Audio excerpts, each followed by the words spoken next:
yung mga kaso talaga ni Pastor Apollo Sikibuloy ay meron talagang nasa likod nito. Inutusan daw si Michael na idamay at idagdag sa testimonya niya si dating Pangulong Duterte at VP Sara Duterte. We will fight back. Hindi nila mapipigilan ang katotohanan. Sa unang araw ng 20th Congress, matindi agad ang pasabog. At mukhang sasabog nga talaga sa galit itong si Risa Hontiveros. Dahil sa expose po ni alias Rene, na ngayon ay pilit niyang pinapasinungalingan at sinasabing sinungaling ka, binayaran ka ng QGC. At dahil dyan, may matinding banta din itong si Risa Hontiveros kay alias Rene at kakasuhan umano ito, papanagutin. Pero sa huli sinabi niya, nakakaawa daw si alias Rene dahil posibleng biktima daw ito ng pananakot. Biktima daw po ito ng panunuhol.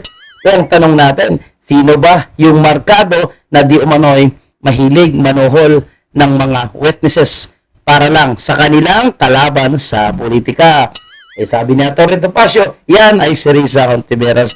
Yan po yung ating pag-uusapan at bigyan ng reaksyon. And of course, mga kababayan, ang sagot din po ni Atty. Torion. Mabuhay ka, Atty. Torion, ha? Dahil nilinaw po ni Atty. Torion na wala silang kinalaman sa paglabas nitong si alias Rene at sinasabing siya po ay kusang lumapas dahil hindi na kaya ng kanyang konsensya ang pinapagawa ni Risa Hontiveros. So huwag na natin patagalin. Pasok muna natin si Risa at kayo na rin bahala humusga sa kanyang mga pinagsasabi, mga kababayan po natin. Pero in fairness ang galing ng kanyang staff magsulat ng mga script. Let's go! Si Michael ang paulit-ulit na lumapit sa aking opisina. Saan dyan ang pinilit? Muli, siya ang una at paulit-ulit na lumapit. He freely and voluntarily offered his testimony and assistance. Pangalawa, inutusan daw si Michael na idamay at idagdag sa testimonya niya si dating Pangulong Duterte at VP Sara Duterte. Nalimutan na ata ni Michael na sa pinakaunang salaysay na siya mismo ang gumawa at nagbigay sa aking opisina, andoon na ang pangalan ng mga Duterte. Sinulat niya, quote, minsan po nagvi-visit doon si former Pres Duterte at VP Sara Duterte, close quote. Siya ang nagbigay at nagsulat niyan. Again, walang pumilit. Siya ang nagkusang loob. In fact, on February 7, 2024, he was the one who asked us for money. Quote, I just want to ask if her office give a financial assistant. I want to buy a new laptop. Sana all, no? Humihingi ng pambili ng laptop sa kanyang mama. Ay, mama. Sa kanya palang boss. Na si Risa Hontiveros. Alam niyo mga kababayan po natin, ito yung paunang natin dyan, reaction. Sabi nila, paulit-ulit na kumukontak itong si alias Rene. Nag-send ng email na nandun na yung pangalan ni dating Pangulong Rodrigo Roa Duterte at ngayong Vice President Sara Duterte. Nandun na daw yung pangalan sa naunang affidavit na in-email sa opisina ni Risa Hontiveros. Mga kababayan po natin, unang-una, hindi naman po naka-public or basta-basta mo na lang makita itong email address ni Risa Hontiveros. At ayon po kay alias Rene, may kumontak po sa kanila para magbigay ng bayad. Hinihingi yung ikikwento lang daw ni alias Rene kung ano po yung kanyang experience sa QGC. Nagulat na lang siya sa ibinalik sa kanya na isinulat niya na nandun na yung mga pangalan ni President Duterte. At sa email address ang pag-uusapan po natin o sa contact number, hindi naman ganun kabilis para makuha nila yung contact nitong si Risa Hontiveros. So sino yung nagbigay ng contact Risa Hontiveros? Sino nagbigay ng email Risa Hontiveros? Diba? So bakit hindi po sinabi ni Risa Hontiveros yan? Para kapanipaniwala naman po yung kanyang sinabi. Dapat sinabi ni Risa Hontiveros kung sino po yung nagbigay ng number sa nila kinuha para kompleto po yung detalye. Huwag yung email lang kasi siyempre, pwede naman kasi nagkaroon ng verbal na usapan sila one-on-one, Siyempre, off the record yun. Tapos, padala ng email sa'yo base sa kinikwento ni alias Rene. So, kung makikita natin kung gaano po kagaling sumulat ng ng mga pangyayari itong staff ni Risa Hontiveros. At tingnan nyo naman mga kababayan po natin. Kung talagang si Risa Hontiveros alam niya ang lahat, bakit tutok na tutok siya dyan sa binabasa niya? No? Hindi niya, mukhang hindi niya nga alam basahin pa yung ilang wordings eh. Close quote. Malinaw ang sagot namin sa kanya. Our office has a strict policy of not providing financial assistance to potential witness and witnesses. On video. Alam, mahirap yung paniwalain mga kababayan po natin. Sa dami-dami ng mga witnesses at sinasabing tinatakot sila. So ano yung kakainin nila? Ano yung magiging pera nila? No? Wala, hindi sila nagtrabaho. Tapos, ayan, nakatira lang sa inyo dahil ginawa nyo silang witnesses. Tapos, sabihin nyo na hindi kayo nagbibigay ng financial support. Sinong maniniwala dyan, mga kababayan natin? Walang financial support. Ano yung 1 million? Diba? He claims we gave him 1 million pesos. Oo, di ba? Bakit ka nagagalit? So, guilty na. Sama ng mukha ni Risa eh. That is a lie. Pati sa detalye ng tinulugan. Ang sinungaling niya. Nahalata tuloy dito sa Risa, no? Dahil kita mo naman yung pagmumukha niya. Yung gigil na parang gusto na talagang manakit, no? Dito sa kanyang press conference. Dapat kinalmahan niya lang. Para hindi halata na guilty ba siya. Tapos tawa-tawa lang siya ng konti. Malalaman mo kasi yung mga taong, may tinatago, no? At mukhang tinamaan doon sa mga expose. Wala akong kondominium na pagmamay-ari. Uy, di nga. Sa iba't ibang safe house na inayos, katulong ang religious groups at civil society. Sino talaga ang may modus? I also want to note na nag-reach out sa amin yung ilang testigo pa sa Kibuloy hearing at sinabi na handa silang patunayan na hindi sila binayaran para tumestigo. So yung mga handang magsalita at sasabihin na hindi sila binayaran para tumistigo, mukhang triple P yan. Baka may night difference and overtime pa po yan.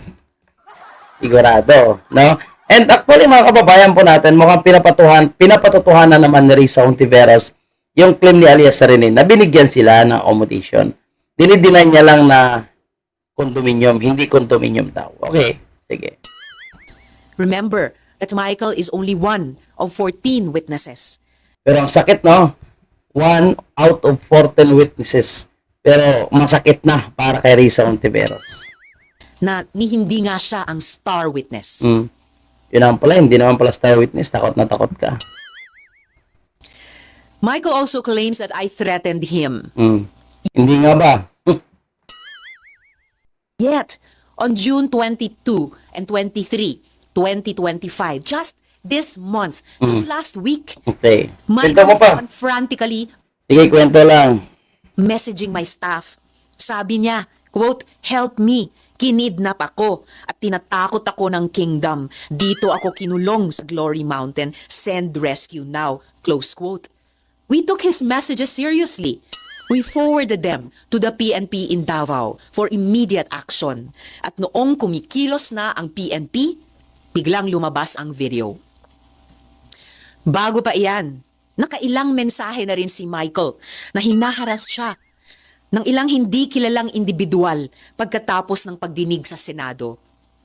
Katulad iyan ng nangyari sa Farmally hearings, kung saan Di ba sa formally po mga kababayan po binanggit naman po ni Risa Hontiveros. And yan din po yung yan din po yung sinasabi ni Atty. Topacio. Inahamon siya ni Atty. Topacio, kasuhan mo ako Risa Hontiveros para ilalabas ko yung mga witnesses na binayaran mo. Diba? So, sa formally, ganun din po yung kanyang ginawa. Siyempre, again, ang inaasahan po natin, pinapasinungalingan daw ni Risa Hontiveros at sinasabing hindi daw po totoo yung mga issue na nasa formally. Okay. Sige. dokumentado namin yung pagsumbong ng witnesses na siya ay tinakot at hinaras ng kampo ng Farmally. Yan ang totoong modus nila. Modus nila o modus mo? So this is the real pattern here. After testifying Ikaw daw may pattern, naka-strike 3 ka na daw, sabi ni Atty. Topacio. in the Senate, Witnesses are harassed and threatened. And then, suddenly, flipped. So, let's call this what it is. Witness tampering, fake news, psychological warfare. Ano pa? Ang mga kasinungalingan ay Pero kilala yung mga dilawan at mga pinklawan ha, sa fabrication ng mga ebidensya at kasinungalingan. Kasama kaya si Risa doon. insulto sa pagdurusa at tapang ng mga witnesses. Ang galing ng pagkasulat, tapang at pagdurusa ng mga witnesses. Tandaan natin, 14 sila. Mga witnesses na naglahad sa mga abusong ginawa sa kanila ni Kibuloy. Kibuloy na naman. Hanggang 2028 yan, Kibuloy. Siyempre, gustong sumikat gustong maging presidente. Ng KOJC. Sinungaling na nga nang haharas pa. Sino nga bang sinungaling? Yan ang ating pangabangan. Michael exposed people who trusted the Senate with their stories. And these are people who were already afraid. Trusted. Sino ba yung pagkatiwalaan dyan sa Senado? Ikaw? Diyos ko. Now they are in danger. Again, yan ang talagang kinagagalit ko. Ulit ka nagagalit. Nabuking ka ba? Tanong lang. Hindi lang ito paninira. Those responsible for this video crossed a line. And Sige, kasuhan mo yung mga yan. Inampla, cross the line they will be held to account. Muli, I have consulted with my legal team, and on Wednesday, we will file a complaint with the NBI. Yan. We will work with them for a full investigation into the people who created this video and the networks amplifying it. And we're not stopping there. We are preparing criminal complaints. To those behind this, you don't scare us. Yun, hindi nyo matatakot si Risa Ontiveros. Akala nyo kay Risa. Matapang si Risa. But you should Andyan si Llamas. be scared of the truth. Because no one gets to endanger our witnesses, my staff, or harass the Senate with impunity. Ano sa Senate? Nasa inyo ngayong power Ano kayo maharas? We will Ayaw nga yung contempt na contempt pag ayaw nyo not let this slide. We will fight back. Hindi nila mapipigilan ang katotohanan. Sabi ni Rocky, Risa Ontiveros, mag-resign ka na daw. Hindi ka na dapat paniwalaan. No? Sen, after nung call ni Sen Roque, may ilang netizen na sabi nila, baka daw kayo pinupuntirya kasi baka daw natitreaten for you kasi baka daw tumakbo kayo for 2020. Yan lang yan. Matitreaten 3% lang. Election. Sa tingin niyo po ba, may possibility po ba na may ganong angle kaya pinupuntirya po kayo? Anything is possible, pero para sa Anything is possible. Feeling, akin, saka na yung ganyang mga usapin na iyan. Wow, usapin ng ganyan. Ngayon nga Nagpapasikat ka na Tututok muna ako dito sa mahalagang isyung ito na may kinalaman sa trabaho ko sa Senado. Kasama na po syempre yung pagiging Senator Judge sa isa pang importanteng proseso. Mukhang unahin talaga yung nagkumanta itong sa kanya, mga kababayan po natin. And syempre, kahit talo na, hindi pa rin titigil, maghahabol pa rin daw po sa impeachment ni Vice President Sara, itong si Risa. Thank you po, Sen. Hi, ma'am. Ma'am, may specific cases na kayo in mind against Michael or the people who might be behind this? At yung KOJC ba part of yung mga taong sasampahan nyo ng kaso? Finalize po namin ang mga kasong ihahain namin simula sa Miyerkules sa NBI, kung sino ang mga tao at grupo na papangalanan ko na doon. And we will give you the final details before we, or on the day that we will file that complaint. At kasunod po niyan, gaya ng nabanggit ko kanina, naghahanda na rin po kami ng mga criminal complaints. Grabe itong si Risa, Talagang gagamitin niya po yung kanyang kapangyarihan, para kasuhan itong mga taong nag-expose sa di umano'y tunay na baho nitong si Risa Ontiveros.